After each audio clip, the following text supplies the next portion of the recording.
we found out we were initially pregnant. We're like, great, one kid. I was actually living in North Carolina, and Teresa was living up in Metro Detroit.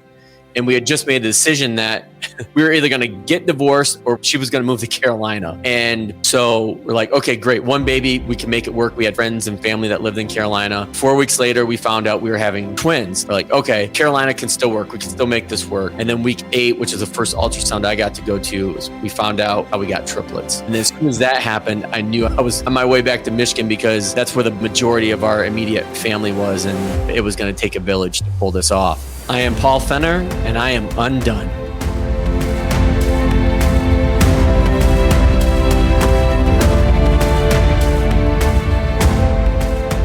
Hey friend, I'm glad you're here. If this is your first episode, I hope you love it. I hope you stick around, that you binge these episodes and get inspired by high achievers who didn't let failure stand in the way of their eventual victory. And if you're a regular, thanks again. I've learned a ton about achievement and resilience and grit in these past 12 months, and I couldn't have done it without. So for real, thank you. That said, welcome to another episode of Becoming Undone, the podcast for those who dare bravely, risk mightily, and grow relentlessly. I'm your host, Toby Brooks, a speaker, an author, and a professor. Over the past 2 decades, I've worked as an athletic trainer and a strength coach, and over the years, I've grown more and more fascinated with what sets high achievers apart, and how their failures can frequently be the necessary steps on their paths towards success. Each week on Becoming Undone, I invite new guests to examine how high achievers can transform from falling apart to falling into place. I'd like to emphasize that this show is entirely separate from my role as a professor, but it's my attempt to apply what I've learned and what I'm learning and to share with others about the mindsets of high achievers. For Michigan native Paul Fenner, early experiences in corporate America led to success after success. But it wasn't long before that upward career trajectory started to feel less like a gift and more like a curse. Confronted with the reality of triplets on the way and a struggling marriage with him in Carolina and his wife back in Michigan, Paul launched his own firm and steadily built a client base of his own.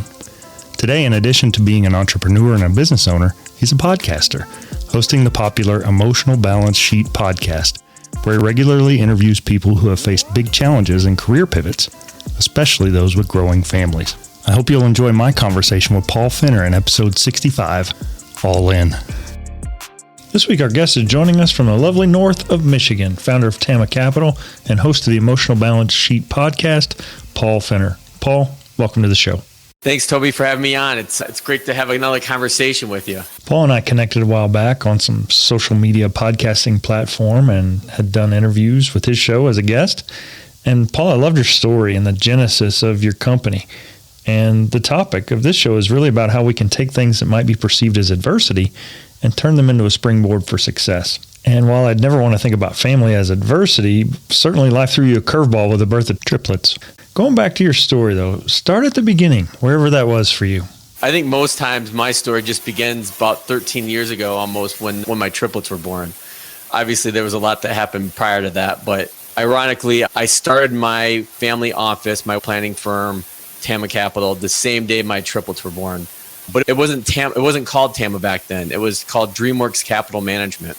And I remember the first time I met my career mentor that kind of helped get me started, Camille Jane, said, I won't work with you unless you change your name. She was right. We did a name change, but it took one more baby. So that's where we get the term triplets plus one, probably about 2 years after that, before we landed on the name TAMMA Capital, which is what Camille came up with. We call her CJ. And it stands for Teresa, Aiden, Madison, Mackenzie, and Andrew. So it's the first initial of my wife's name, Teresa, and then my triplets plus one, if you will. And it really signifies like what I do, my work, my calling, if you will, and working with families from a financial planning standpoint, whether it's wealth planning, portfolio management, tax prep. That umbrella that I call family office is where it starts. And Teresa and I have had this phrase for almost 13 years now, like we just take things one day at a time. And that one day at a time mindset has now turned into almost 13 years later. Our plus one will turn 11 in 2 more days. And then, like I said, my triplets will be 13 in December. So it's been a wild journey. And for all the ups and downs, I would have hoped and thought that I would have made it into this industry and to do what I'm doing today. but I don't know if that would have happened without the triplets. And so that's where it's like on one day, I'm like, why me sometimes on the really bad days? And then on the other days, it's, yeah, this is a good life. This is a good life. I remember when I first found out we were having triplets, somebody told me, be very careful because the days are long and the years are short. And it's the truest truism of parenting I've ever heard. And it's hard to imagine that in 2 more months, I'll have a set of teenagers. That's definitely a truism. We have a daughter who's a junior in college, and I was cleaning out my desk today. I was waiting for my laptop to come back. It was being serviced by our IT folks. I'm like, I got nothing to do. I'll clean up my desk. And I happened upon a manila folder that had princess stickers and my daughter, who's a junior in college, her handwriting in it. She had written her name and then ran out of room and then wrote the rest of her name. And I just saw this and I'm just welling up with this emotion thinking like this season of my life is over. And just then our IT person comes in. She's, I've got your laptop. It's going to be okay. I'm like, no, this is different. This is not because of my laptop, but you're right. Those years are so fast, but those days do seem to drag on forever. It feels like sometimes you're never going to emerge from whether it's teething or potty training or whatever those things are, but eventually you do. I've also heard it said that it's real easy to see the firsts in our parenting journey. They come loudly. They scream like the first step, the first word, the first little league game. But the lasts, they whisper, and we don't know when those occur. And as a dad, as a parent, man, it's really convicted me to be in the moment, to really drink it up, because I never know when that last is going to be. Yeah, that's a really good point. I never really thought about that because you don't know when those last are until they're over. And then you look back, I'm like, crap, if I would have known that was the last time, whatever it may have been, I would have been in the moment more, paid more attention. Yeah. And that's where it's difficult. That's one of the challenges about, I think, of parenting brings. Sure. So I'm reading your bio, bachelor's degree, Adrian College, MBA, University of Findlay. You were on this career trajectory and you had roles in corporate America. And this pivot, this move, I have to think was a pretty significant leap from the path you were on to the path that you're on today. So I guess talk me through the thought process and maybe the doubt, the fear, the trepidation involved in that season of your life. There was a lot of that. There was a lot of that fear. I started investing when I was probably around 12 or 13 years old. I remember like the first 2 stocks I've ever bought was Microsoft, and now I forget the name of it, but it was a golf-related company that made graphite shafts for clubs. And damn, I wish I would have held on to that Microsoft stock way back then. But I never knew that I would end up in the financial service industry, let alone like working with families. I probably had changed majors 4 or 5, I think 4 times officially during my undergrad degree. And I got out, went into engineering, which actually, like I said, my first job was at Kiawah Island. That didn't work out. I was there for, I think, just a little over a month, came back to Michigan, and then got lucky and started working for Ford in their college development program. And then my corporate career just took off. But I always had this interest in the stock market, and people knew that. And eventually I'd start fielding questions. People would ask, how do you do this? And how do you do that? And then it got to the point where people were asking me, can you just do this for me? And just friends and family, again, never thought anything about it because my corporate career had taken off. And by that time I made several transitions or pivots within my corporate career and was in finance and accounting, to some degree operations. And I just got to the point where I'm like, I'm not quite sure how long I'm going to be able to do this. And so I started talking to financial service firms, like all the big ones you could think of, the Merrill Lynch's, the Raymond James, the Edward Jones. And I'm like, yeah, this doesn't feel good. I'm not one that wants to just call somebody 40, 50 times a day and hound and potentially harass them to get their business. And so that kind of started me on this road where I'm like, okay, if I'm going to do something, I'm going to hang up my own shingle. I'm going to do this my way. Because at the time I was running $100 million plus divisions of bigger companies. I'm like, I can run my own business. And that kind of got me on this track of figuring out, okay, what do I need to do? What certifications do I need to get? Like, how do I get licensed with a state or the SEC? And so I started down that road. And then that was pretty close to like when we found out Teresa and I were pregnant. The story behind that was we found out we were initially pregnant. We're like, great, one kid. I was actually living in North Carolina and Teresa was living up in Metro Detroit. And we had just made the decision that we were either going to get divorced or she was going to move to Carolina.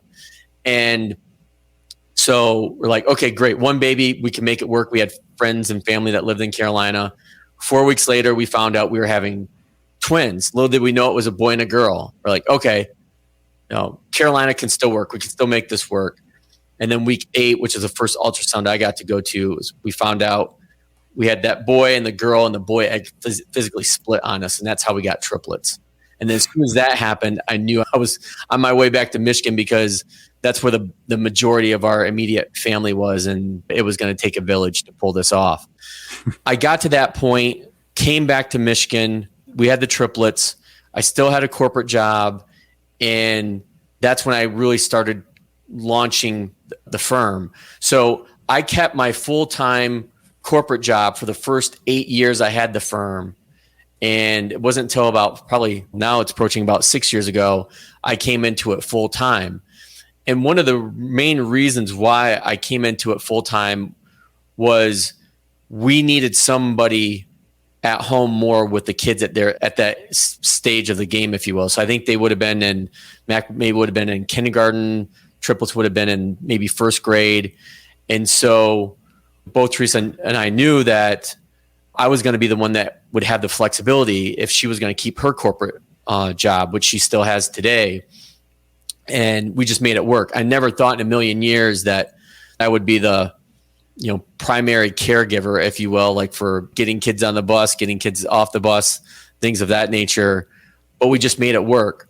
So I had a great corporate run. It provided me a lot of different insights and experience that I was able to fold into the work that I do today, working with families. And I think besides having triplets plus one, and there's a natural parenting bond and empathy I have with families I work with, there's also this understanding that I came from where a lot of my families are. They have corporate America jobs, whether they're mid-level managers, executive level, C-suite, you name it. I've had those roles before in my career and can really understand the challenges of maintaining a full-time career like that, plus trying to raise a family. And that kind of sits at the heart of what I do in trying to help families understand and face these multiple, not only financial, but more so personal priorities that are all tugging on us. Where do we go? How do we get through this? Mm-hmm. I think that's critical to understand. It seems like a lot of high achievers are wired in such a way that a side hustle is almost like a necessary offshoot. And in my dream of dreams, the side hustle could become the full-time pursuit, but it's so hard to get from day job where you're giving that company at least 40 hours of your week. And then you come home and you've got a family to take care of. And it just makes it difficult to prioritize your own growth and goals while also I want to give my job my full attention. I love it. There are definitely aspects of it that are gratifying. So you spent several years torn between or straddling corporate America versus personal business pursuits. What do you think that season of life taught you about yourself or about just the idea of being an entrepreneur? I think it reinforced something that I think I was just naturally born with, which is this drive just to pursue what I really wanted to do, even when I didn't really know it. My aunt, who was also my godmother, passed away earlier this year. And she and I would always have these talks, and I would ask her, like, where did this drive come from? Because I see it in one of my kids right now. And I don't know, part of me is like, oh, that's super cool. And then the other part of me, man, hopefully that's not unhealthy. Because there was no secret to those years, Toby. People ask me, how the heck did you do it? And my answer is always, I just did. And it required a lot of work and a lot of hours. I work a lot now. I tell people my worst day at TAMMA is better than my best day I ever had during my corporate career. It is just night and day different. Those are 60, 70-hour work weeks plus trying to spend a lot of time with the kids. And I'll be honest, there was sacrifice involved. There's things I don't remember about the kids growing up that I probably should have, or I should. But I also know that doing what I do now and having them see how hard dad works and that he's doing something on his own, I think that that'll pay dividends down the road when they're trying to figure things out. At least I hope so. I know for one, maybe two, that may be the case, but the other two, I don't know. That's still a work in progress. Sure. I think it's safe to say that multiple births are rarely expected. Many would say we got extra blessings, or however you want to say that. But what did having multiples do for you and your wife? What lessons did you learn, do you think, through that experience? When you have multiples, you're like in this club, literally, of parents who had multiples, whether it's twins, triplets, quads, or whatever. And knowing that we had a plus one after the triplets, I'm really glad that we had the multiples first and then had a plus one, because I couldn't imagine it being the other way, because you have a singleton first and you're like, oh, maybe this isn't so bad. And then wham, you get hit with like twins or triplets. And like, but the one thing that looking back on that I realized, that both Teresa and I realized, we say this all the time, is like how much we missed out on with the triplets versus just having Mackenzie, our singleton, at once. And because when you had the triplets, there's times when they were small enough, I could get all three of them in my arms. But you'd have one, then you feel guilty you didn't have the other two, and then you'd have two in your arms, and then you feel bad you didn't have the third. So there is a lot of that. And I think that's what, looking back, you missed out on some of those one-on-one moments. And just hearing me say this, my therapist reminds me of this all the time. So you really need to try harder at getting more one-on-one time with your kids now, especially at the ages that they are, because of where they're at from a developmental standpoint, an influential ability standpoint. And she's absolutely right. But the other thing that I was actually listening to a podcast called Plain English by Derek Thompson, and he's a first-time father here like 3-4 weeks ago. And he was having this conversation with somebody where most people think, take care of your kids first, then your spouse, and then yourself. And his point was, no, really invert that. Take care of yourself first, then take care of your spouse or partner, and then your kids will take care. You take care of your kids in a much better way. And that really resonated with me. And so I think about that today, and taking care of myself from a health standpoint, working out as much as I do. But I still feel like I fall short from keeping very open lines of communication with Teresa and then my kids as well. A lot of times right now, I feel like a glorified taxi driver with my kids, but I get that's valuable time. I'm with them in the car, but usually I only have one or two of them. And then again, I don't have the other two because they're not like as active. They have other things they want to be interested in or do that maybe don't align with the other ones. And I think that's where it's hard.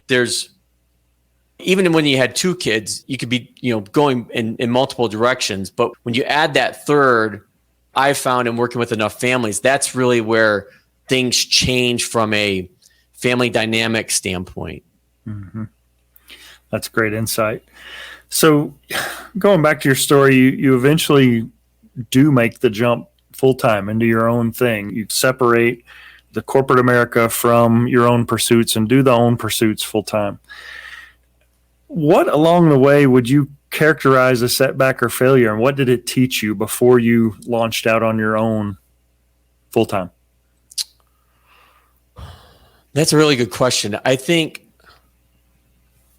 looking back over the last 5 years, and I've been doing this a lot more because I'm a big Dan Sullivan fan, and he's got this book called The Gap and the Gain.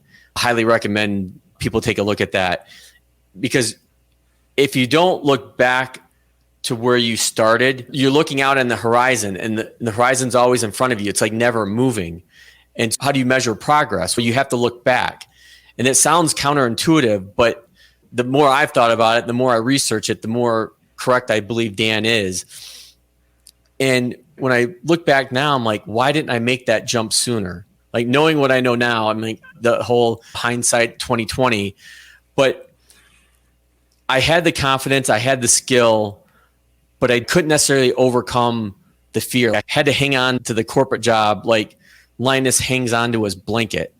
And it wasn't until Camille, going back to Camille Jane, my career mentor, really helped break me of that. And she just sat me down one day and said, it's time. It's time. You need to do this for yourself. You need to do this for your family. And so I don't know if there was ever, I'm sure I've had failures along the way.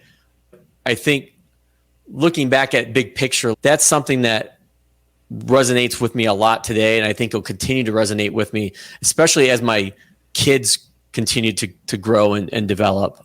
And hopefully I'll get to share that life lesson with them at some point if they're willing to listen to me. I know that's a really unique thing about what I do is I work with so many families that have kids that are 16, 17, 18 going off to college. And I've been having conversations with these kids for the last couple of years. And that's part of why families bring me on board, because they know that their kids will have a conversation or listen to me, but obviously they won't listen to the parents because the parents are just dumb.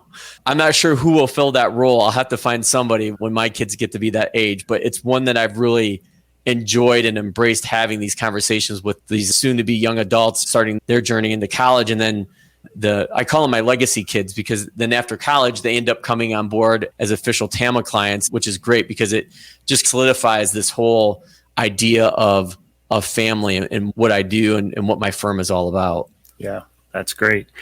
As you're talking, I'm really realizing, okay, you're in success planning now or financial planning. How would you describe your role? I would say financial and emotional lifestyle planning, because I think people want to separate their financial life from their personal life, and you just can't. They are intertwined.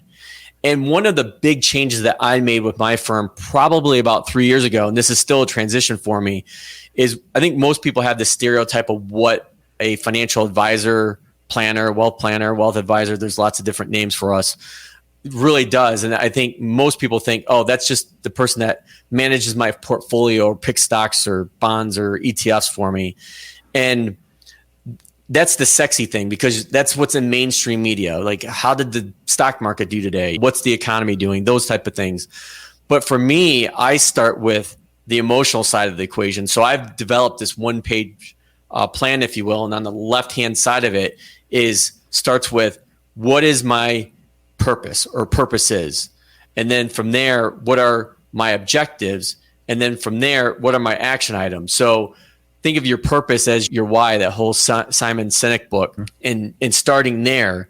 And then objectives or goals, if you want to call them that, I try to focus in on those are SMART goals: specific, measurable, attainable, time-based, and relevant. How do those support your purpose? And then identifying gaps, and those identified gaps become your action items. So the example I give is, okay, you want to help support your kids in college so they don't have as much debt as maybe you had. That's your purpose. Your objective would be, okay, did we set up a 529 plan? Did we figure out how much we need to contribute? Are we contributing? Did we tell family and friends that, hey, you know what, you can contribute to this as well? And then those become action items. We just follow up on that. And so that whole side translates into this financial scorecard I've developed, where this is what you want to do from an emotional lifestyle standpoint. Or are you actually doing it from a financial standpoint? Is your savings rate high enough? Are you saving in that 529 plan? And so that's where those two areas really connect. And so I think that shocks a lot of people that I initially talked to. They're like, the first meeting, I don't even talk about numbers. I talk about more about the family and the people in it, and what direction you really like to go in and how I may be able to help. And that's the thing, is the style, every advisor is a little different, especially ones that are solo like I am. So I'm a registered investment advisor. I live here in Metro Detroit, but I practice nationwide. But for smaller shops, boutique shops, if you will, like myself, I'm not a great fit for everybody, and everybody's not a great fit for me, because the one thing I tell people right off the get-go is I want to be very involved in your guys' lives. So if something goes bump in the night, I'm the first person you think about. I'm the first phone call, if you will. And that's the relationship I try to build with my families, is that I want to be an extremely integral and critical part of your family, not only today, but into the future as well. Yeah. As you're describing your transition from corporate America into your full-time thing, and you've got a trusted advisor who's telling you it's time, or maybe even it's past time, it crosses my mind that a lot of times the reason we don't make those jumps is fear. We have this protective mechanism that's innate within us. Me as a provider for my family, I don't want them to do without. I don't want the mortgage to go unpaid. And the thought of pursuing my own thing is, as sexy as that might be, there's a reality of, okay, what happens if this, there's no ceiling, but there's also no floor. But you also find yourself as a lifestyle advisor or a financial planner, you're dealing with people who are concerned about fear. So you were brave and you were able to parlay that over into financial success and independence as an entrepreneur. What role does fear play in your life and maybe even in your planning for your clients? It plays a much bigger role than people, I think, understand. And this is like where cognitive therapy comes into play. And that's a part of what I do as an advisor. Full disclosure, I'm not a licensed therapist. I do not play one on podcasts or TV or anywhere else, especially in my practice. But I think when I'm first having conversations with families, I try to pick up on cues to where we can unearth those fears, because it's not like people come right out of the gate and say, I'm afraid of running out of money in retirement, or I'm afraid that I'm not going to be able to help support my kids through college. But it's like asking why 5 times. I know that's one thing I learned in my corporate role, especially like in manufacturing plants. You get to the real root of the problem. And in this case, what we're talking about is the fear. And so once we have that identified, then we can continue having conversations about it and figuring out, again, what is that purpose? And that's always our North Star. How can we overcome that fear to be able to get to where you really want to go? And so that's why I think starting with the emotional side of financial planning is really key. For me personally, sometimes there's that phrase like, feel the fear and do it anyways. And that's how I got almost 6 years ago, where I finally made the decision to do this. And again, to what you just said, Toby, it wasn't an easy decision. I had 4 little kids to support. Now, fortunately for me, Teresa had a great job as well. But there's still that fear in the back of my mind that, is this all going to work out? Even 5 years later, almost 6 years later, with all the success that I've had, there's still a little bit of that maybe imposter syndrome, if you will. But it really comes through when somebody comes back and tells me, I don't know where I would be without you. And especially for some of my older clients have come through referrals like, oh my God, I can't thank you enough for what you did to help my mom after my dad passed away. Situations like that are like, damn, I love what I do. The impact that I have on people is real. This is not just about numbers. It's not just about spreadsheets. These are people's lives that I'm a part of and helping to build and foster and grow and develop. Mm-hmm. For me, I'm really struggling with that. Fear is protective, but it also may make me stop short of what I'm really capable of. And so there's a real fine line. I read a quote today about how damaging it is for some people to hear follow your heart. That may mean we rely on our emotion rather than our intellect or our rational side. And so part of me wants to believe that if you can see it, you can manifest it. Don't be afraid, run toward your fear. But then there's another side that's, but tap the brakes. Don't be hasty. There's certainly an uglier side to that notion of following your heart. Yeah, I would agree with that. I think listening to you say that, like I go always back to that Steve Jobs, Stanford commencement speech about follow your passion, which I've never really agreed with, because you could follow your passion and do something that you don't either have the skill set for, the confidence, or most importantly, to do something that no one's going to pay you for. Mm-hmm. So to me, you've got to have some infrastructure built to be able to do that. And for me, it took 8 years almost to get to the point where I'm like, okay, now I can finally really jump off the deep end. It's not just about sticking my toe and then my leg and then half my body in the water. Now it's okay, full go. We're gonna jump in and go. And I have this conversation a lot with families I work with and friends that I don't work with about, what do you think I should do about my job? Like, I really do not like it. And that's okay. Again, it goes back to, how can we start formulating a game plan, thinking about what it is that you really want to do. And I think that is, let's tie that back to fear. I think that is one of the hardest things, is for people to give themselves the great gift of time to think about what they really want to do. And what I see often is people are afraid of what they're going to find out. I think they're afraid that, okay, I've spent the last 15, 20 years doing this, and I don't want to be doing this anymore. And then what do I do? Mm-hmm. And so I think people become paralyzed by that fear. And that's one reason why people have a hard time taking the first step with working with any financial planner, let alone me, is that they're really deathly afraid that they're going to be told, like, nope, you're not going to be able to do this, or this isn't going to happen, or that's not going to happen.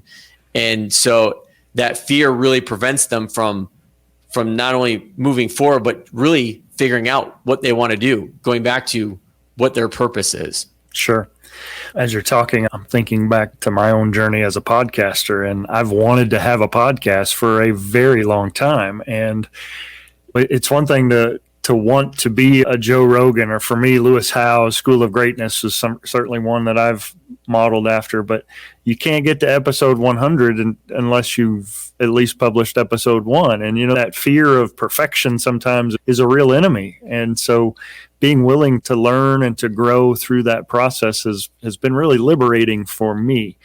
And so you're a podcaster as well. So talk me through your decision to enter this space, and maybe how that's played a role in what you do, whether it be as a dad, as a husband, or in your professional pursuits. If anybody's made it this long in the conversation, what I'm going to say next is probably not going to surprise anybody. Being a financial advisor, you'd think my podcast, the Emotional Balance Sheet, would be about financial planning or finances in general. And it's really not. What my show has turned out to be is stories about life transitions. Yeah, occasionally we'll mix in the hardcore about college planning or estate planning or retirement. But that's one of the reasons why I had you on my show. Like, you've gone through significant life transitions. And I think people really resonate with other people's story. And that's what I want to share. I want to share other people's story on how they were able to evolve through, transition through their big life transitions, because that could be something that says, oh, I see that now. I can do that. I can figure out how to take that next step. Because that's what a lot of my guests, like when you were on, you all give very actionable steps on what you can do next as far as life transitions goes. And so I got into podcasting because I was a podcast listener myself. And I wrote basically a weekly column for 10 plus years, never developed following, never had anything that went viral. And so I'm like, I'm going to try something different. And I think I probably spent about 6 months researching, talking to people before I finally launched my show. And that was 3 years ago. It was October 2020. And now we're over close to 120 episodes. And so I look back at that, and especially the first year, because you don't see a whole lot of growth. And then you're like, was this really worth it? And to me, one of the secrets of my show is I'm having these conversations as much for me as I'm having for the audience. There's burning questions that I want to find out about: how to be a better partner, how to be a better parent, how to be a better business owner, how to be a better friend. And listening to other people's stories has really helped solidify that. And again, I take all that, and I can now see how my firm has grown and developed over the last 3 years with the growth and the conversations and the insights of the guests I've had on my show. And it's been phenomenal. I never had expectations that it would get to some stratospheric level. It was like, what can I do to provide value for the listeners, for my existing families that listen, and for myself? And I think about it, would my friends listen to this? And if the answer is yes, then I've got something. Yeah. For me, I'm a qualitative researcher, and I did my doctoral dissertation doing interviews that no one listened to but me. I've spent a lot of years growing as an interviewer that no one listened to. And so the thought of a podcast, yeah, the Enneagram 8 in me, the super competitive side, is I want to see those numbers. I want to see that trajectory upward. I want it to grow. But the reality is, if I'm really honest, I'm doing qualitative research. And if 1 or 5 or 100 people happen to listen, that's value added. And I think you're absolutely right. The challenge for me has been keeping the enthusiasm when the results haven't necessarily shown up. And yeah, I couldn't agree with you more. You might get one listener who might share it with 100 folks. Or maybe someone that never does. I think it's definitely been a learning process for me in resilience. And like you said, it's as much about what I'm learning from high achievers as it is about what I'm sharing with the world. So I've really appreciated that, and I appreciate what you do. Yeah, I think going back to the kids, because the kids know about the podcast. They've actually been on the podcast. They were my 50th episode because I just couldn't get Teresa. I could not twist Teresa's arm enough to get her on. Maybe, and I couldn't even get her on for the 100th show either. Maybe the next big milestone one. But my kids will ask, did you have any podcast interviews this week? And if so, what were they about?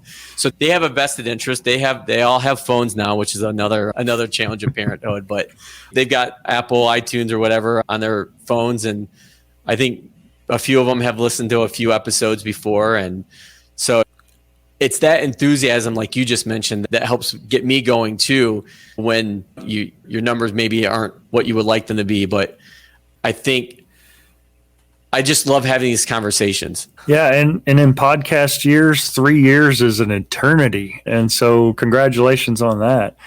And I always say, I wish I would have started 2 years earlier, but I'm sure glad I started when I did. And right. So you can't undo what you didn't do, but you can be thankful for what you have done. Yeah, it's that whole theory, like, when's the best time to plant a tree? Yesterday. When's the next best time to plant a tree? Today. I'm just full of analogies because I love hockey. I'm a big hockey fan. So you missed 100% of the shots that you don't take. I think that was Gretzky. Yeah, or for the Office fan, Michael Scott said that Wayne Gretzky said, you miss 100% of the shots you don't take. I love music and the emotions that it can convey or represent. If we were watching a montage of your life, what song would you have playing in the background and why? Oh, that's a good one, Toby. I am a huge Ted Lasso fan. And so you could just about take anything off that soundtrack. But I think in episode, I don't know the exact episode, but it was season 3. And it's one like I play like constantly. My kids know, like, when I'm having a bad day or I need to pick me up, I just start playing that song all the time in the car. The title of it is Martin Solveig and Dragonette. But yeah, it was on the Ted Lasso season 3 series. So yeah. That one, for whatever reason, that one's really resonating with me right now. Cool. I have a shared playlist that I've created from all my guests. I asked this question, so every guest gets their song dropped in. So it's like a way we can share our experience and inspire one another. How about you? What's your song? Nobody's ever asked me that. You flipped it around. This is what I get for having a podcaster on. It probably changes by the week. I tend to be a very emotional music listener. If I'm feeling super motivated, probably like some Public Enemy, Welcome to the Terror Dome, something like that. Oh, yeah. If I'm feeling really reminiscent, maybe some Sarah Bareilles, She Used to Be Mine, from the Waitress soundtrack. It really just depends. You can tell a lot. I tell my wife this. If you glance at my Spotify and see what the algorithm is showing you, you can probably spot my dark periods and my brighter periods. So when you were playing baseball, you were a pitcher, so you didn't have a walk-up song? No, my son's the baseball player. I was a basketball player, and we didn't have that kind of technology back in my time. So we would run out as a team to usually a song that the seniors would pick. And so we thought that it was extra intimidating to play some Public Enemy or something like that. Yeah. That's a good one. What for you, Paul Fenner, remains undone? Oh, man. I knew you were going to ask this question too. I have been working on this project now for the last couple years, and with myself, with my family, with Teresa, with my TAMMA families, because I see it a lot, and it's figuring out what is enough. And I read a book by now a good friend of mine, Brian Portnoy, who wrote The Geometry of Wealth, another gentleman, Morgan Housel, who wrote The Psychology of Money, which I would like to be his friend. So Morgan, if you listen to this podcast, let me know. Morgan's a prolific writer, and so is Brian. But Brian, and that's a power of these podcasts, is I would have never met Brian Portnoy if I didn't have the podcast. So it's great. But this figuring out what enough is, so it goes back to what we were talking about before, and knowing like when those final moments are. You don't have to worry about missing any of those because you're already there and already present, and you've already done enough. So I think for me, that's a project that I don't know if there's ever an ending for. Hopefully I get closer to where I know what enough is, and I know where to pivot and transition my time and my emotions, if you will, to the people that are most important in my life. Awesome. Paul, TAMMA Capital, Emotional Balance Sheet podcast. How can listeners connect with you? The best way is to visit our website, which is tammacapital.com. And that's, again, T as in Teresa, A as in Aiden, M as in Madison, M as in Mackenzie, and A as in Andrew. On the website, there'll be a link to the Emotional Balance Sheet podcast. I still do write about once a week, so there's lots of content there. We're on all the social channels, but our website is our big hub. So awesome. Paul, thanks for stopping in. Really appreciate your perspectives. Thank you so much. Thank you, Toby. I appreciate it. I am Paul Fenner with TAMMA Capital, and I am undone. For Paul and his wife, Teresa, parenting triplets plus one has been an adventure.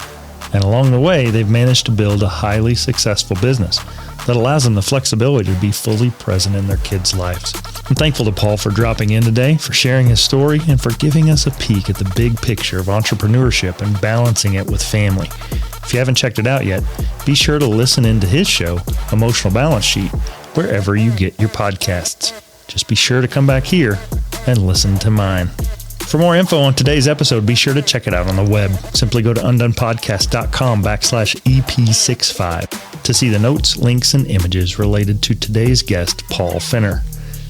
I know there's some great stories out there to be told, and I'm always on the lookout. So if you or someone you know has a story that we can all be inspired by, tell me about it. Surf on over to undonepodcast.com, click that contact tab in the top menu, and drop me a note. Coming up, I've got a throwback episode with my daughter, Brennan Brooks, and then former Division I softball player turned orthopedic physician assistant, Kelly Henderson Chapman. So stay tuned. This and more coming up on Becoming Undone.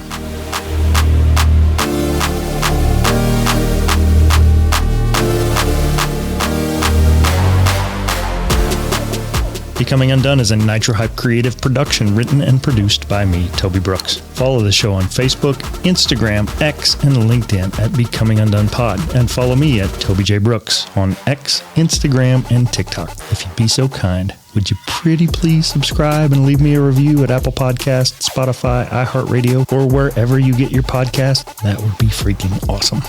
I swear I've seen a lot of stuff in my life, but that was awesome. Until next time, everybody, keep getting better.